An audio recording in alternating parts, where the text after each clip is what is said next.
Okay, we may or may not be live for real this time. Let me just keep getting things set up. And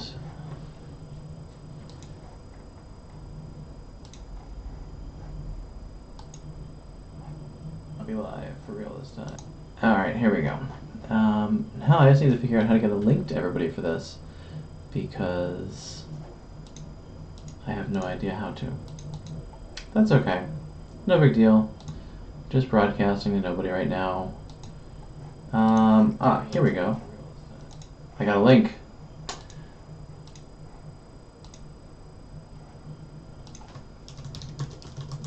I'm just going to post all the places.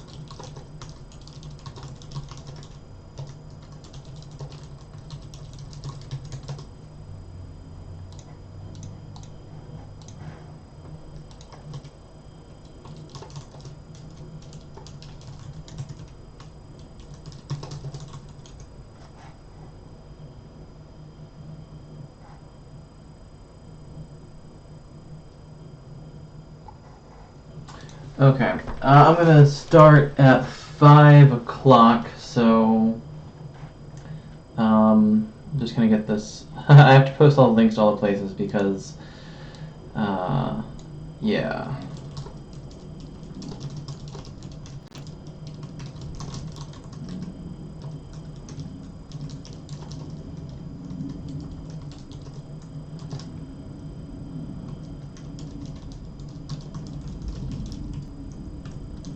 Sorry, Twitch. I wanted to post on you. You guys were cool at PAX and all those other things, but apparently your website is terrible. But we have games to talk about, and that's more important. So I'm posting the relink to Twitter and to Board Game Geek.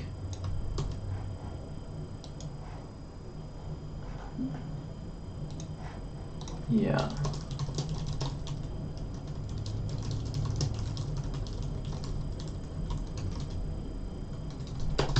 Well, this is too bad because I posted this link in lots of different places because it would be really nice. But unfortunately, we're over at YouTube and yay, Google or something. Yeah, I'm not really sure what happened. So you can look at our beautiful logo here. It's very pretty. While I reboot this computer into all the places I want it to be. Oh, I got downvotes because the stream wasn't live. Well, that's sad. Okay, and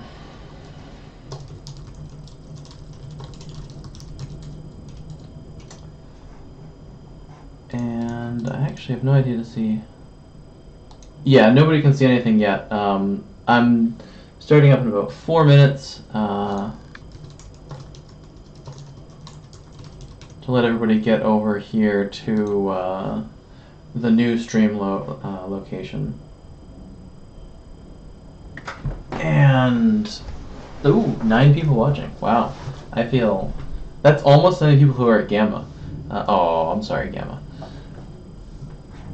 Excellent. So I've got lots of cool things to talk about. And, oh, I wish I had like some elevator music queued up. I could like give you the tunes of the music. But sadly, we have nothing. If Sasha comes upstairs, he could jump on the desk and you could see a cat. But no luck. Alright. Posted to Board Game Geek, posted to Facebook. I'm gonna post again.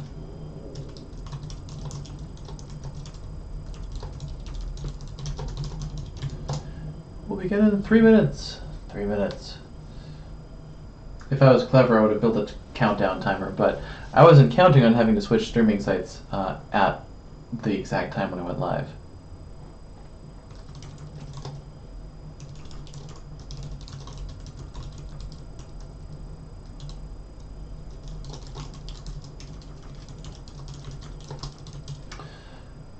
Welcome to the stream, if anybody's just popping in now. Yeah, massive elevator music. This is just a giant loading screen here. This is just this is the press conference loading while we get set up. Okay.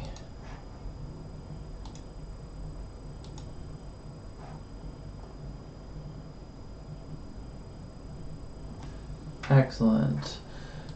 I think we've got all the places. It's press conference from Asmadi Games. It is the finest in press conference technology.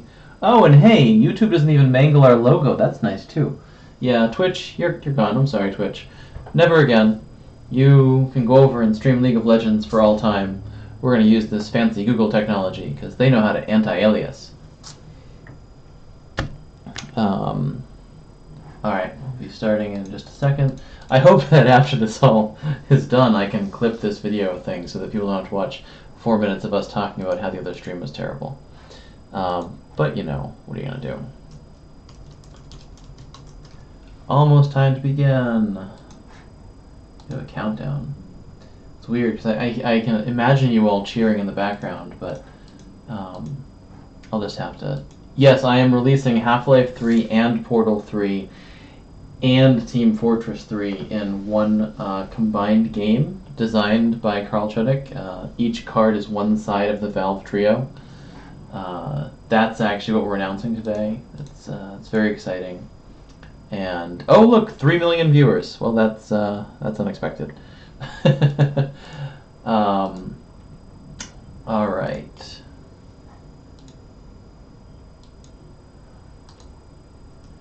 YouTube Live. Alright, let's get started. So hello, and welcome to the Asmadi Games Not at GAMA press conference. Sponsored by Twitch, who failed at streaming this press conference half an hour ago. What a bunch of jerks. Because of our high-tech setup, you're going to hear things such as me typing on the keyboard while I continue fixing the situation. But what we're here to talk about is all of the fancy stuff that we would be showing off if we went to the GAMA trade show, but we don't because we don't like the GAMA trade show. We like you guys better. We've got a lot of cool stuff coming out this year. It's a huge year for Asmadi Games, and by far the most things we've released in a year will be this coming year. Last year was great. We had Red 7, we had Heat right at the year, Border, and Impulse, and Equinox, but this year we're going to do even more stuff. We got like Red 8 and Red 9, yeah.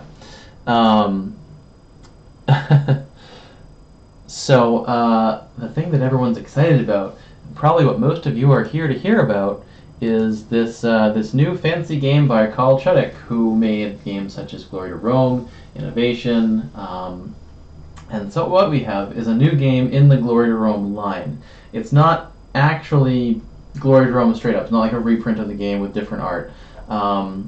You're probably familiar with Uchronia, which was sort of a little bit of a descendant of the game. This is further down the line, but actually has a feel that's a lot more like the original game than Uchronia did. And oh, there we go. It is called Motainai. It is a Japanese word, which means roughly don't waste or waste not, want not. And it also means every little thing has a soul. And in Motainai, you are all monks in a temple, and you are building various works to sell to visitors of the temple, and also to display, which are worth, points. So behold our beautiful logo for Motainai. It's very serene and pretty. Our lovely artist Alana created this, and she's going to be working on the project. So Motainai is a game for 2 to 3 players. You can play with 4 to 5 if you combine 2 sets of cards. It's actually a very small, compact game. The game lasts 10 to 30 minutes, and it is an heir to the Glory to Rome line. So complexity-wise, it is every bit as crazy and awesome as Glory to Rome or Innovation. It does what it does in a shorter time span, because we're getting better at jam-packing lots of cool decisions into shorter amounts of time. This is what we did with Red 7, it's what we tried to do with Impulse, and the newer Innovation expansions. So Carl started working on this a few months back. He told me about it last month. and we decided to go for it just this past week, and we're going to try and put it on Kickstarter next month. We want to get this game out to you guys as soon as possible, and it's going to be out this summer. We're aiming for a Gen Con release. We might have an Origins release, might be a PAX Prime release. It's going to be someplace in the August range, and this depends a little bit on how playtesting goes when we send out the beta print and play to everybody next Monday. So Monday we will be putting out a PDF of all the cards and the rules so that you can download and print and play this game yourself. It is really, really cool. We like it a lot. But the most exciting part of Motainai is the price. Motainai will cost $12 because it is 54 cards, just like Red 7. It'll have reference cards also, but it is compact awesomeness. And it's going to be the more complicated sibling to Red 7's box size. Alana has already prepared a couple of cards. We've been working hard at making the logo and the cards and getting the look just right, because as you may know, Glory Room is kind of a hard game concept to display. So here we go. Here are two cards from the game, Coin and Crane. So as I mentioned, the theme is that you are monks in a sort of Easternish temple, and you are building various works out of different materials. Two of the works that you can build are Coin and Crane.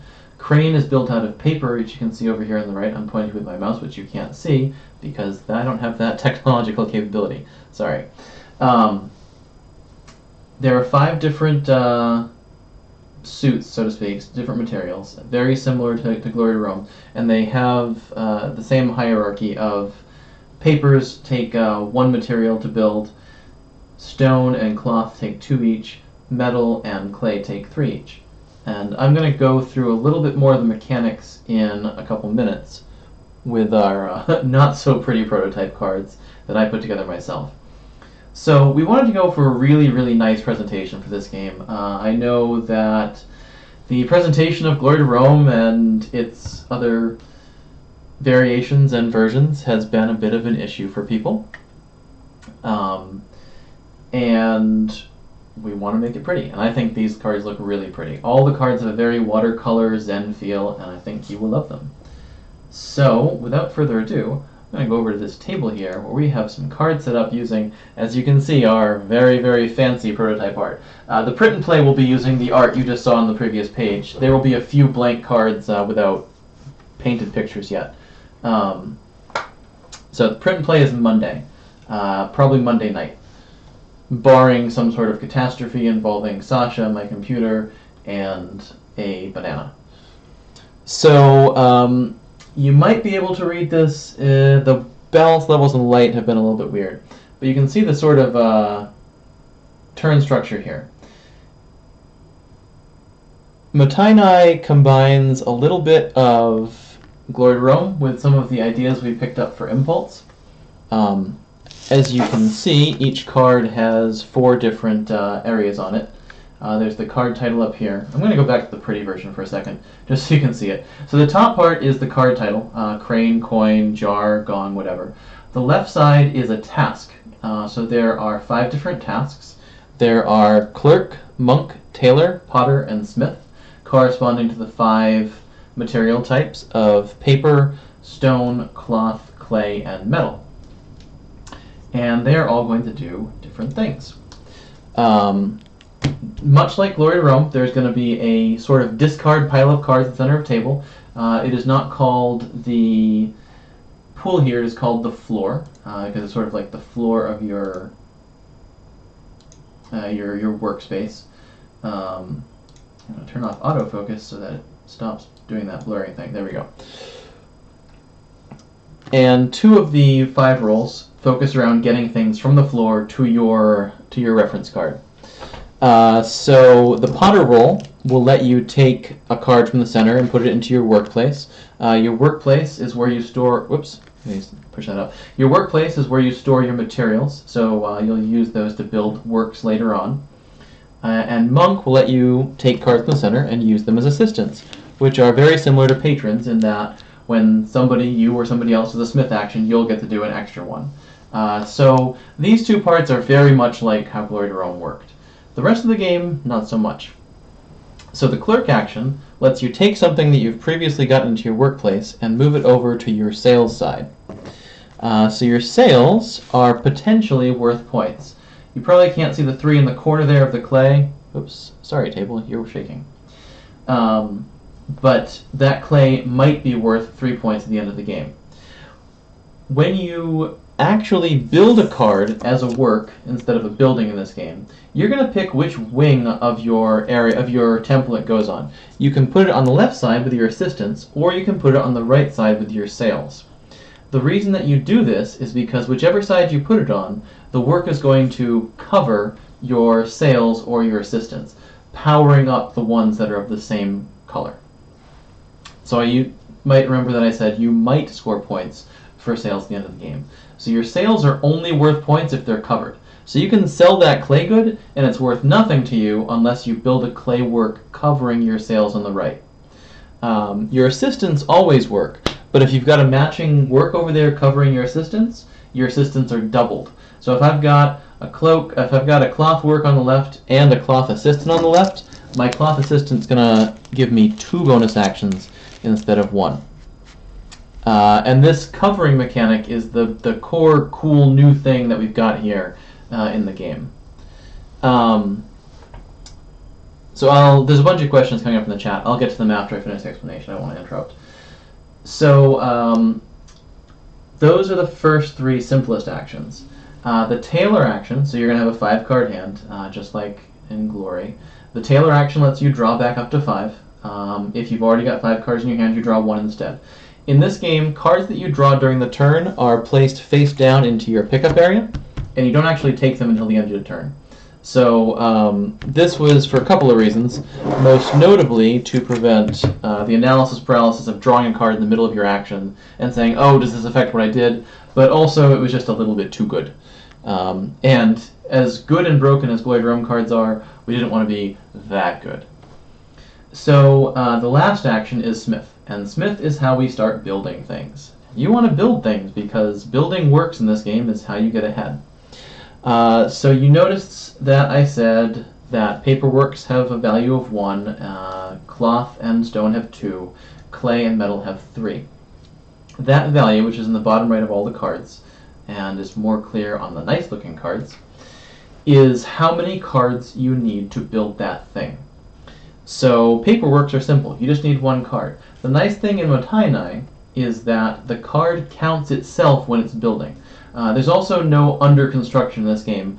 Things are either built immediately or not at all. So when you take a Smith action, which says complete any work from hand using cards from hand, you look in your hand. If you have a paperwork, you can just build it because it only costs 1 and that work counts for itself. If you had 2 stone cards in your hand, you could build 1 of them. Also, unlike Glory to Rome, you don't spend excess materials when you use them. They're free. So if you've got 2 stone cards in your hand, you build 1, you get to keep the other one. Similarly, if you had 3 clay cards in your hand, you could build 1. I know I'm going a little bit dense in the mechanics, but this is kind of what people want because you guys like this game. So the other way to build buildings is by crafting. So when you pick your roll for the turn, you put it out in front of your reference card. So let's say I pick, I'm going to be a monk this turn. And that is green even though the display is kind of crappy. So when I monk, I have the option of doing 2 things. I can either use the monk roll, which would be to take a card from the floor and add it to my assistants, or I can craft a stone building because stone is with the monk color. When you craft a building, that's when you use cards in your workplace. Boop. So instead of having 2 stone cards in my hand, I just have to have a stone building in my hand and stone in my workplace to finish the building. So that is how you leverage your workplace stuff, by using the craft action. And the craft action is available in all 5 colors, it's just the alternate version. The last thing you can do is pray, and if you pray, you just draw a card. When you pray, you don't put any task out there. So the thing that makes Motainai a little bit like Impulse is that after you put your task out, you don't just do your task, you do the opponent's previous task also. So if my opponent just played a clerk, and it comes around my turn, I play a monk, I do a clerk action first and then a monk action. And both of those are eligible to get boosted by all of my assistants. So if I have lots of clerk assistants, you're not going to want to play a clerk unless you really, really want to, because I'm going to get a bunch of free actions out of it. That being said, sometimes you notice that my hand is empty and you're like, alright, I can safely play a smith. He can't do 3 smith actions with his no cards in hand. And then I will be sad because you exploited my obvious weakness by having no cards. So that's the basic turn structure of the game. The game proceeds until somebody has 5 cards in one of their 2 wings, either left or the right side, or if the deck runs out. And usually it's the 5 cards. I've only seen the deck run out a couple of times. We've been playing games online, myself and Carl, a bunch this week. I just went to game night last night. We played almost 10 games of it. Everyone loved it. It's a lot of fun. It distills down a lot of what glory or innovation or impulse or even Uchronia have into a short experience for a couple players, and it's pretty cool. So, the last thing. Scoring at the end of the game. What's worth points? You probably want to know how you win. So every work that you built during the game is worth its value. So a cloth building's worth 2, a clay building's worth 3. Your sails are worth their face value in points if they're covered. And also, your cards in hand might be worth points. So you remember Glory Rome's vault system, where whoever had the majority of each type got a bonus. Sails are similar to that, in that whichever suits you have the majority of, you can score your cards from hand of that type. And you can do that whether or not the sails are covered. So if I throw out a clay into my sails pile, even if I don't have any clay in my works to cover that clay for normal sails points, if I have a handful of clay at the end of the game, they're all going to be worth 3 points apiece if you didn't put any clay in your sails pile. This seems weird, but it is very interesting when you think about when you want to end the game. You have to look at the sails majority and say, geez, my opponent's got 4 or 5 cards in their hand. Do I want to end the game and risk that they've got a bunch of sails in their hand? And it adds a very nice dynamic to the typical score counting problem that you see in games where you're like, well, I know I want to end the game because I'm ahead, and I have to do a bunch of math to do that. This you have to sort of wager whether you've got it or not. So as you can imagine, all of the cards have your stock crazy Glory Rome or innovation effects that are grand and overpowerful, but they're all overpowerful and broken, so it works out okay. And you can build combos and interesting loops and all the fun stuff you want to do with a Carl Chuddick game. So covering, for those of you who came in, means that you have built a work of that suit and it's on the same side as the thing you're covering. So covering your sails makes your sails count, covering your assistants doubles them. So now I'm going to go through the questions that I saw. There is no site equivalent. Everything is just simplified. You build instantly, and the sort of equivalent to the game running out of sites is if you build 5, the game's over. There is, we're going to do a Kickstarter for this, so we're going to have a 2-set box, so you get 2 decks in one box, because that's how big the box is, to fit the reference cards. So that'll be one of the options on the Kickstarter, will be to buy a box with 2 decks in it, so you can play with 4 to 5. We are still working out a couple of the kinks with 4 and 5 player games. I'm confident we'll get through them well, but I don't have the 4 to 5 player rules done right this second. There's a few little changes we have to make it flow correctly. The print and play will hit Monday. Yes, it will be $24 for the, well, it'd be less than $24 for the 4 to 5 player double set on Kickstarter. I have not decided the prices yet for that, but we will get there. And that is all the questions. So yes, that is Motainai. Motainai is very exciting. I'm really, really psyched to bring this to everybody. The art is coming out great. I love our little logo. We actually made this afternoon. Alana kind of kicked butt. And yeah, so beyond Motainai, we have this game called Adorable Pandering, which is on Kickstarter right now, actually. And it is a game about adorable pandas. It was created when I saw the Exploding Kittens Kickstarter go absolutely nuts, and I'm like, I can make a cute game with a little bit more choosiness and value to it.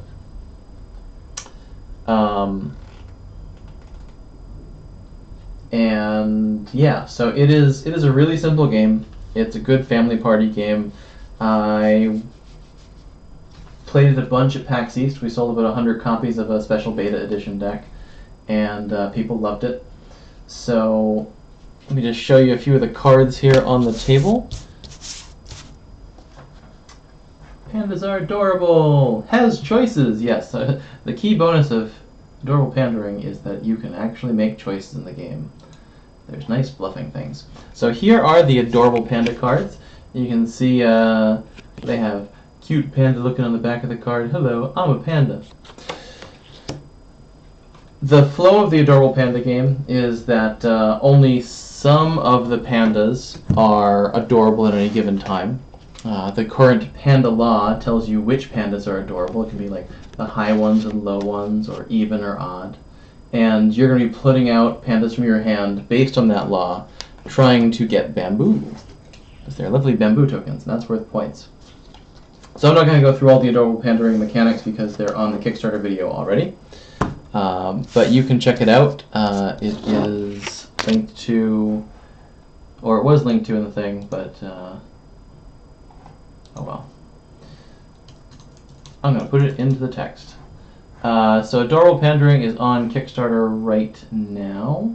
It is on there until April 8th or 9th. And you should back it because it is also very cheap. It is $12. $12 is our magical price point this year. I definitely didn't expect to be able to put out a Carl Chuddick game at $12, but hey, here we are.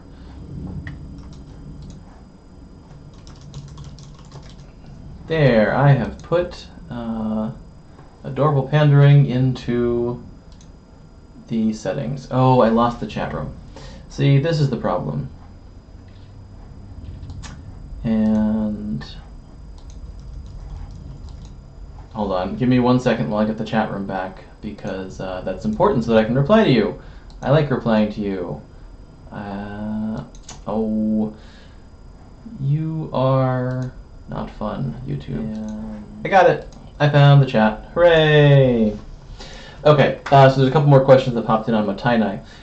You don't have to split the decks to play 2 to 3. You could theoretically just play with half of the 50. I mean, you'd want to drop it down to 54 cards so that you don't wind up playing 108 card of Matainai. And sure, you might have a couple duplicate buildings. If you're okay with that, that's fine. If you want the purest game, yes, you can split them out.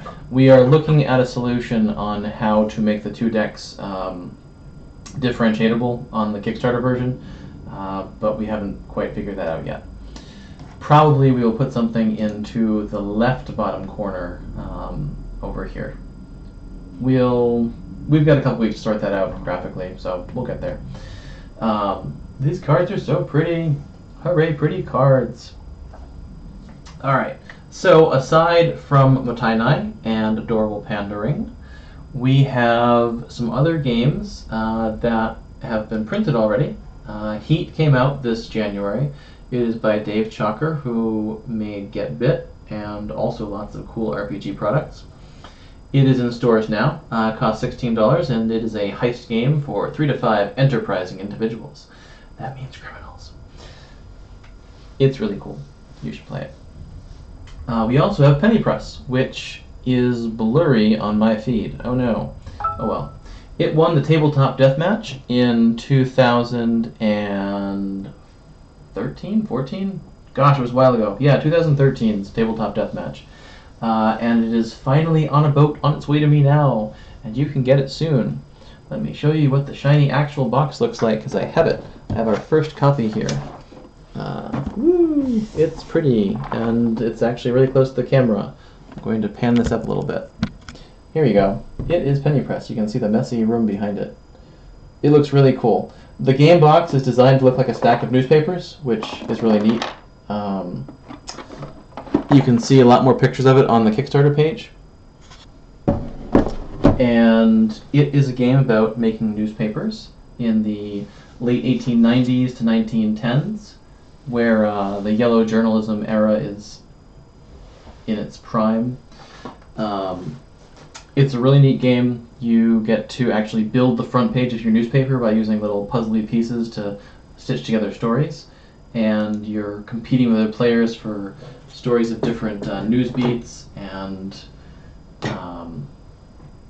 it's a really nice, high interaction, low complexity game that plays in about half an hour.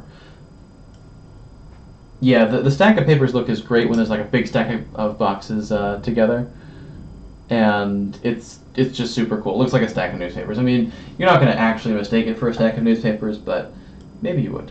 I don't know. So that is Penny Press and Heat. The other things we were working on, we do not have actual images for, but I'm going to talk about them really quickly.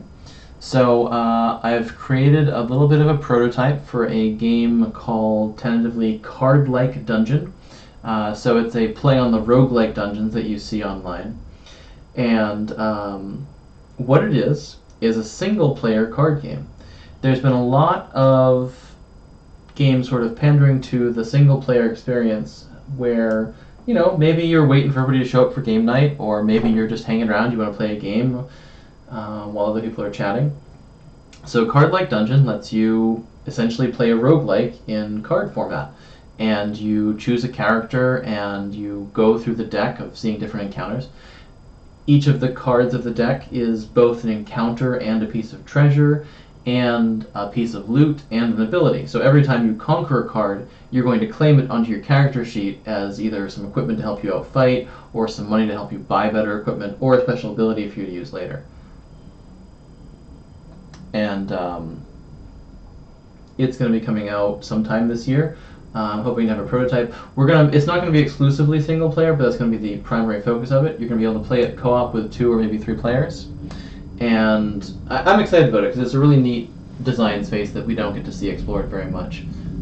There's been a lot of co-op games going on, but one of the stats that surprised me on Kickstarter was the number of people who said that a game being single-player capable was very important to them. It was something like 50%, which is really cool.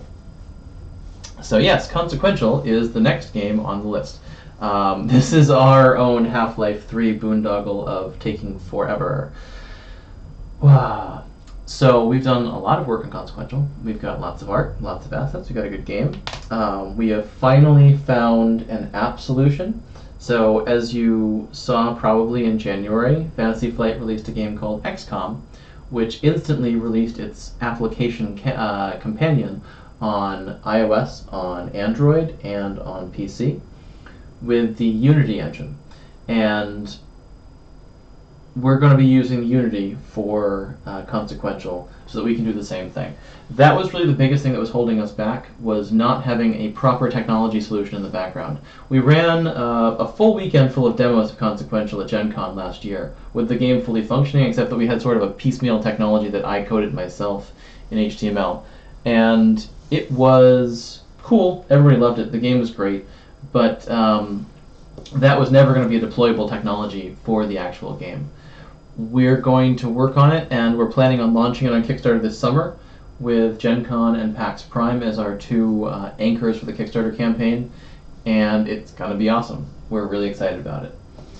The other game in that line that we're talking about is called 1001 Space Odysseys. It is similar to Consequential in that it is a board game, digital game hybrid, and it's going to follow more in the footsteps of Tales of the Arabian Nights than Pathfinder or the other adventure games. So Space Odysseys is a game where you play a single contained game and it doesn't affect your other games necessarily. You're going to have some wacky and crazy adventures where it's set in space obviously, and its seriousness level is someplace near a Hitchhiker's Guide where, you know, wacky things happen and you don't care because they're funny and fun. What we're doing right now is writing lots of backstory and world building, and we're going to have some prototypes of it either this spring or this summer to show off at the shows. And it's going to have a little bit more meat to it, gameplay-wise, than Arabian Nights did. You're going to actually draft a crew of different crazy alien races, and they're all going to have their own abilities and drawbacks, and when you get to encounters, you're going to go to different planets and do things, you're going to have the app pop up and say, gosh, you're trying to land on a planet, and you need to sell some goods to the local population. You've got 3 options here. You could try and use diplomacy to talk to the local officials and sort out a solution. You could use stealth to sneak some agents down to the surface and smuggle the goods in, or you could use your lasers to shoot your way into selling stuff. And based on what your crew is like, maybe what your ship is like, your success possibilities at each of these 3 options will vary from game to game. You'll choose one of the options, you'll roll some dice, see what happens, and the app will say, hooray, you sold your goods, or oh no, your ship is on fire. Probably the latter more often. And I think it's a great concept. It's going to be really cool. So we'll have more to talk about that this spring and this summer as we continue developing the concept. Right now we've got lots of lots of story bits floating in the ether of our Google Drive, and they're really starting to come together and be cool. We also have lots of cool art. I'm not quite ready to show the art yet, but trust me, it is awesome. So beyond that, we are working on a couple of expansions to things. We have Innovation Deluxe. So there are 2 expansions to Innovation, Echoes of the Past and Figures in the Sand. And many people have heard about Cities, No Place Like Home. We now have a 4th expansion. It is called Artifacts. It doesn't have a full title yet, but all of the cards are artifacts. And what we're going to do, instead of releasing individual expansions, is we're going to make a box set of Innovation. And we're going to put it in a big box, and we're going to have all 5 sets in it: Base, Echoes, Figures, Cities, and Artifacts. And we're going to release it all for a pretty reasonable price. We don't have a number for it yet. We're still getting quotes and things. But we're going to kickstart that later this year. And in addition to releasing this box set, we've also been rebuilding a lot of the art. So we're not going to go all the way to ELO Crazy Town with, all the stuff they did with those cards. We're still going to keep it utilitarian, pretty, but we wanted to add some more color and vibrancy to the cards. We wanted to add texture to the icons. We've built little lattice work between the icons that looks really cool when you play your cards out. And we're going to be showing those cards off in about a month or 2 when we finish doing the work. We were going to do those about now, but this Motai game just sort of popped up out of nowhere, and we're like, well, this is cool, we got to do this right now. And that's where we are. I'm just leaving it on the screen because it's so pretty. So we will definitely continue to support the old art style, even if we only release the new versions and the new art. We're going to use something like a drive-through cards or something else, print on demand, to print up versions of the new expansion using the old icon style, so that you're not sort of stranded with your old cards if you don't want to upgrade to the new art style. I find that really important because it would suck to be like, well, you bought all those games and supported us. Too bad. Screw you guys. We made new art. That being said, if you want to buy the new art, we like you. So in addition, we've got a couple of Impulse expansions that are going to release together, possibly this year, maybe early next year. People have been enjoying Impulse a lot. It's slowly sort of building up steam. It's been really popular over in Europe. And I don't have much to say about those yet. We haven't really gotten to play test them. Like I said, Motai, Innovation Deluxe, we're doing kind of a million things. And I'm sure in about 3 weeks we'll have some brilliant idea pop up out of nowhere, and we'll be like, hey, let's make this new game. So Red 7, in addition, is getting a European version. So we're going to be translating it into 4 languages: French, Italian, German, and Spanish. And we're going to be releasing 1 box set with the combined rulebook for all 5 languages, including English, for Europe in 3 or 4 months, Depends on how quick the print run gets turned around and the translation happens. So if you're in Europe and you don't speak English, you're probably not listening to me talk, so you don't care. But if you know somebody who doesn't speak English, or if you know somebody who would be more comfortable using their native language on the reference cards and things, that's coming this summer too. Red 7 has done tremendously well, and we are really, really excited about it. So that is about it for all of our news and things. Let's just peek on some questions. Alright, hey, you're local to me. Do you ever do events? Yes, we have game night on Thursdays. If you're near Arlington, Mass, you can come over and play games with us. And that would be cool. I hope the video of this will be available after. I'm pretty sure YouTube archives it. I know Twitch does, but hey, Twitch wouldn't let me broadcast at all, jerks. We will be acquiring Fantasy Flight Games very soon because we want to make the Asmadi group here in the US because that's a funny joke. Let's see, do we have any questions from the Board Game Geek thread? Click, click, click, click, click, click. Oh, about 10 people posted the word Motainai. Now they have an I at the end of the title? Oh, yes. I'm excited. People like this press conference. This is fun. We're going to do this more often. Okay. So, yeah, that's about it. Sleeved will... Yes, the box renovation will be big enough for sleeved cards. We're still looking into exactly what we're going to do with the storage solution. It's going to be one of those, you know, those long boxes for cards, like things like Cards Against Humanity or Channel A. It's going to be something like that, where there'll be little dividers and very, very good compact storage for your innovation games. We don't want to have the Dominion situation where you have 500 cards and that takes up 5 feet of storage, because that is stupid. Sorry, Dominion.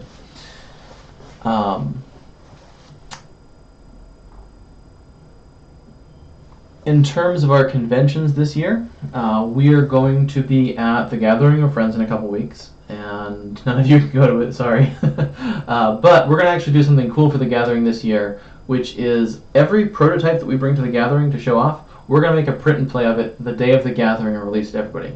So if you want to play one of the cool prototypes we bring to the Gathering, you're going to be able to, even though you're not there.